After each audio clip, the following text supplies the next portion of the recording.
రాష్ట్ర ప్రభుత్వం పంపించిన ఫైర్ శానిటేషన్ మున్సిపల్ సిబ్బంది కలిసి తమ ఇల్లు మొత్తం శుభ్రం చేశారని సంతోషం వ్యక్తం చేస్తున్న విజయవాడ వరద బాధితులు. అలాగే చంద్రబాబు ఆలోచనతో ఫైర్ ఇంజన్లు పెట్టి మరీ ఇల్లు శుభ్రం చేయటం అనేది మేము అస్సలు ఊహించలేదు అంటున్న సింగ్ నగర్ ప్రజలు. కిందంతా ఫైర్ వాళ్ళు, మున్సిపాలిటీ వాళ్ళు, శానిటరీ ఇన్స్పెక్టరు అందరూ వచ్చి మాకు హెల్ప్ చేసి మొత్తానికి వాళ్ళే చాలా మట్టుకు క్లీన్ చేశారు.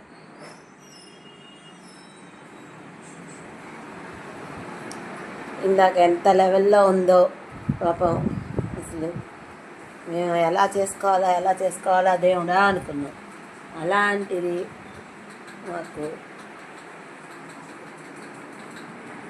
చంద్రబాబు నాయుడు గారు దాకా ఇలాంటి ఐడియా కూడా వేసి ఇళ్ళ వాళ్ళందరినీ కూడా, మునిగిపోయిన ఇళ్ళ వాళ్ళందరినీ కూడా ఆ ఇల్లు క్లీన్ చేసేలాగా